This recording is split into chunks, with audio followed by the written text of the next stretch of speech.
দিল্লি যাচ্ছেন পররাষ্ট্রমন্ত্রী খলিলুর রহমান। কাগজে কলমে বলা হচ্ছে এই সফরে জ্বালানি, ভিসা, গঙ্গার পানি চুক্তি এবং সীমান্ত ইস্যু নিয়ে আলোচনা হবে। কিন্তু এই সফরের উদ্দেশ্য কি শুধুই অফিসিয়াল আলোচনা, নাকি ভেতরে ভেতরে রয়েছে অন্য ইস্যু? চূড়ান্ত হতে যাচ্ছে বড় কোনো রাজনৈতিক সমীকরণ। যেমন ধরুন, শেখ হাসিনা ইস্যু, তারেক রহমানের সম্ভাব্য দিল্লি সফর বা প্রথম বিদেশ সফর নিয়ে বোঝাপড়া। এছাড়া নতুন সরকারের সঙ্গে মানে তারেক সরকারের সঙ্গে ভারতের সম্পর্কের হিসাব নিকাশও কি ফাইনাল হতে যাচ্ছে এই সফরে? সব মিলিয়ে খলিলুর রহমানের এই সফরটাই কি হতে যাচ্ছে দুই দেশের জন্য একটা টার্নিং পয়েন্ট? আসসালামু আলাইকুম, স্বাগত লিডস নিউজে। সম্মানিত দর্শক, ইতিমধ্যেই আপনারা জেনেছেন আগামী 7 এপ্রিল 2 দিনের রাষ্ট্রীয় সফরে দিল্লি যাচ্ছেন বাংলাদেশের পররাষ্ট্রমন্ত্রী খলিলুর রহমান। বিএনপি নেতৃত্বাধীন বর্তমান সরকার গঠনের পর এটাই কোনো বাংলাদেশি মন্ত্রীর প্রথম ভারত সফর। কূটনীতিকরা এটাকে কেবলই সফর না বলে বলছেন এটা হতে যাচ্ছে সম্পর্ক পুনঃপ্রতিষ্ঠার সূচনা দুই দেশের। সফরকালে ভারতের পররাষ্ট্রমন্ত্রী এস জয়শঙ্করের সঙ্গে বৈঠকের সম্ভাবনা রয়েছে, মোটামুটি চূড়ান্ত হয়েছে বাংলাদেশের পররাষ্ট্রমন্ত্রীর। এছাড়া ভারতের জাতীয় নিরাপত্তা উপদেষ্টা অজিত দোভাল, বাণিজ্যমন্ত্রী পীযূষ গোয়েল এবং পেট্রোলিয়াম ও প্রাকৃতিক গ্যাস মন্ত্রী হরদীপ সিং পুরীর সঙ্গেও তার সাক্ষাৎ আয়োজনের বিষয়টি প্রক্রিয়াধীন রয়েছে। ধারণা করা হচ্ছে বৈঠক হবে। তো প্রকাশ্য যে আলোচনার কথাগুলো বলা হচ্ছে সেখানে মূলত 4টি বা 5টি ইস্যু সামনে আসছে।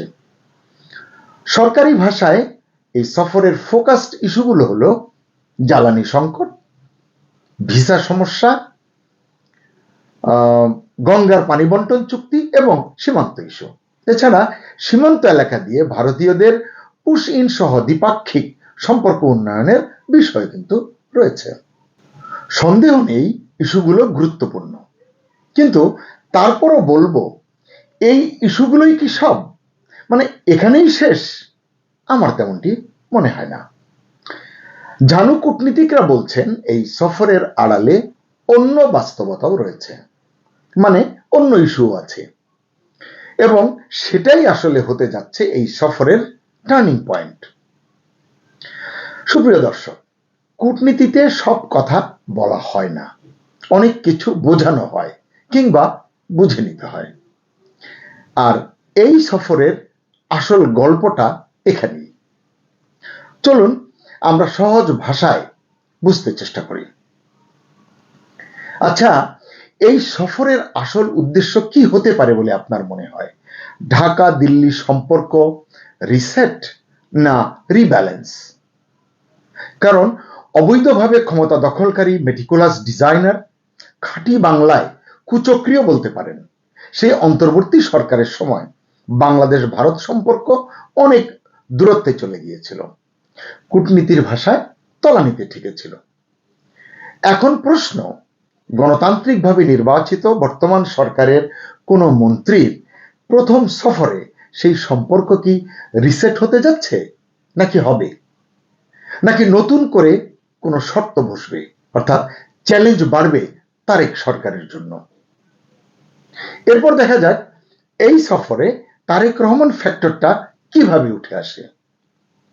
আপনি মানুন আর না মানুন, এই সফরেই বর্তমান প্রধানমন্ত্রী তারেক রহমানের প্রথম বা দ্বিতীয় বিদেশ সফর, যেটাই হোক না কেন, আপনি যেভাবেই বলুন না কেন, আগে সৌদি আরব যান বা থিম্পু যান মানে ভুটান যান বা অন্য কোনো দেশে, ভারতে কবে যাবেন, দিল্লিতে কখন যাবেন, সম্ভাব্য সেই দিল্লি সফর নিয়ে কি এই বৈঠকে আলোচনা হবে না, যেহেতু পররাষ্ট্রমন্ত্রী যাচ্ছেন? কারণ আমরা জানি ভারত তো দাওয়াত দিয়ে রেখেছে, ভারতের প্রধানমন্ত্রী নরেন্দ্র মোদীও সম্পর্ক পুনঃপ্রতিষ্ঠার জন্য হাত বাড়িয়ে রেখেছেন। দিল্লির কূটনৈতিক পাড়ায় যোগাযোগ আছে এমন বাংলাদেশি কূটনীতিকরাও মনে করছেন পররাষ্ট্রমন্ত্রী খলিলের এই সফরেই সেই আলোচনা উঠতে পারে এবং একটা সিদ্ধান্ত চূড়ান্ত হতে পারে। কারণ পররাষ্ট্রমন্ত্রীর সঙ্গে প্রধানমন্ত্রী তারেক রহমানের পররাষ্ট্র বিষয়ক উপদেষ্টা হুমায়ুন কবিরও রয়েছেন এই সফরে, মানে থাকবেন এই সফরে। অর্থাৎ ভেতরে ভেতরে বিষয়টি ফাইনাল হতে পারে এমনটা ধারণা করা যায়। কারণ দিল্লির সঙ্গে সরাসরি রাজনৈতিক সম্পর্ক তৈরি করাটা বর্তমান সরকারের জন্য বড় অগ্রাধিকার বলে বিবেচনা করা হচ্ছে। এবার আসুন অত্যন্ত সেন্সিটিভ একটি ইস্যুতে। সেন্সিটিভ বলুন বা ক্রিটিক্যাল বলুন, সেটা হচ্ছে শেখ হাসিনা ইস্যু। শেখ হাসিনা বর্তমানে ভারতে অবস্থান করছেন। তার প্রত্যাবর্তনের ইস্যুটি বাংলাদেশের রাজনীতিতে অবশ্যই একটি বড় প্রশ্ন। আপনারা জানেন তার বিরুদ্ধে একাধিক মামলা রয়েছে, তার দলের উপরে দলের কার্যক্রমে নিষেধাজ্ঞা রয়েছে, শেখ হাসিনার উপরে আইসিটি থেকে দেওয়া মৃত্যুদণ্ডের রায় রয়েছে। এসব নিয়ে বর্তমান সরকারের ভাবনা কি, এগুলো নিশ্চয়ই আলোচনা হবে। দিল্লি নিশ্চয়ই এই সব বিষয়েরও একটা কুল কিনারা পেতে চেষ্টা করবে আসন্ন সফরে, আসন্ন আলোচনাগুলোতে। তাই মনে করা হচ্ছে সরকারিভাবে না বললেও শেখ হাসিনা ইস্যুটি অটোমেটিক্যালি আলোচনায় এসে যাবে। এবং কেউ কেউ এমনটাও মনে করছেন বর্তমান সরকারের জন্য এটা একটা স্মার্ট মুভ হবে যদি তারা এই ইস্যুতে একটা উইন উইন সিচুয়েশন তৈরি করতে পারে। আপনারা জানেন ত্রয়োদশ জাতীয় সংসদ নির্বাচনে আওয়ামী লীগ অংশ নিতে পারেনি। কেন পারেনি সেটা আপনারা জানেন। কিন্তু শেষ মুহূর্তে দেখা গেছে ভোটের দিন বিএনপিকে আওয়ামী লীগ সমর্থকরা, কর্মীরা নীরবে সমর্থন দিয়েছে। এটি এখন আওয়ামী লীগের তরফ থেকেও বলা হচ্ছে এবং বিএনপিরও অনেকে এটি স্বীকার করেন। এই আলোচনাটি আসলে এখন সর্বত্র চলছে। এরই ধারাবাহিকতায় রাজনীতির ভেতরে ভেতরে একটা নতুন সমীকরণ এই সফরে তৈরি হতেই পারে। আমরা জানি পররাষ্ট্রমন্ত্রী খলিলুর রহমান ইতিমধ্যেই গত 14 মার্চ যুক্তরাষ্ট্র এবং তুরস্ক সফর করেছেন। ওই সফরের উদ্দেশ্য ছিল জাতিসংঘ সাধারণ পরিষদের 81তম অধিবেশনের সভাপতি পদে বাংলাদেশের পক্ষে সমর্থন আদায়ের তদবির, এবং এতে তিনি কিছুটা সফল হয়েছেন। যুক্তরাজ্য ইতিমধ্যে সমর্থনও দিয়েছে। এবার দিল্লি সফরের মধ্য দিয়েই খলিলুর রহমানের বড় পরীক্ষা শুরু হতে যাচ্ছে। কারণ বড় শক্তিগুলোর মধ্যে ভারসাম্য রক্ষার কৌশলী বাংলাদেশের মতো দেশের কূটনীতি, পররাষ্ট্রনীতির ক্ষেত্রে গুরুত্বপূর্ণ বলে বিবেচিত হয়। আগেই বলেছি খলিলুরের এই সফরকে বাংলাদেশ ভারত কূটনৈতিক সম্পর্কের ক্ষেত্রে গুরুত্বপূর্ণ হিসেবে দেখা হচ্ছে। কারণ ঢাকা ও দিল্লির সম্পর্ক কোন দিকে এগোবে এই সফর থেকেই সেটা হয়তো স্পষ্ট হবে।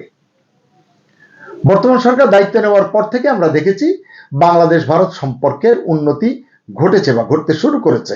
সংশ্লিষ্টরাও এটি স্বীকার করছেন। ইতিমধ্যেই বাংলাদেশের প্রতিরক্ষা গোয়েন্দা মহাপরিদপ্তরের ডিজিএফআই এর প্রধান মেজর জেনারেল মোহাম্মদ কায়সার রশিদ চৌধুরী নয়াদিল্লি সফর করেছেন। অনেকের সঙ্গে অনেক লেভেলে তিনি আলোচনা করেছেন, কথা বলেছেন। সম্পর্ক পুনঃপ্রতিষ্ঠার বা পুনর্নির্মাণের একটি চেষ্টা তিনি করেছেন। আবার দেখা যাচ্ছে যে প্রায় 2 মাস বন্ধ থাকার পর দিল্লি এবং আগরতলায় বাংলাদেশের মিশন থেকে ভারতীয় নাগরিকদের জন্য ভিসা কার্যক্রম চালু হয়েছে। বাংলাদেশের ভেতর দিয়ে কলকাতা, ত্রিপুরা, ঢাকা পরিবহন ও সীমিত আকারে আবার চালু হয়েছে। বাংলাদেশে ভারত কনসুলার থেকে বাংলাদেশিদের জন্য স্বল্প পরিসরে ভিসা প্রদান করছে ভারত। তবে এখনো বন্ধ রয়েছে ভারতের ভ্রমণ ভিসা। এটা হতে পারে এই সফরের অন্যতম আলোচনার ইস্যু। দেশের অনেক মানুষের সেদিকেই কিন্তু মনোযোগ রয়েছে এখন। এর বাইরেও দ্বিপাক্ষিক অন্যান্য বিষয়েও আলোচনা হতে পারে। অর্থাৎ ঢাকা দিল্লি সম্পর্কে তেমন টানাপোড়েন এখন দৃশ্যমান হচ্ছে না, এটি আলোচনা থেকে আমরা বুঝলাম।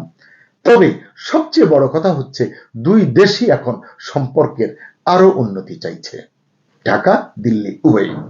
তাই কূটনীতিকরা বলছেন পররাষ্ট্রমন্ত্রীর দিল্লি সফরটা সংখ্যাভিত্তিক ইস্যু, 4টা না 5টা, ওই আলোচনায় থাকবে না। ওই আলোচনার বাইরে গিয়ে দুই দেশের জন্য যেন ভবিষ্যৎ কূটনৈতিক দিক নির্দেশনার মডেল হয়ে ওঠে, এটি সবাই প্রত্যাশা করছেন।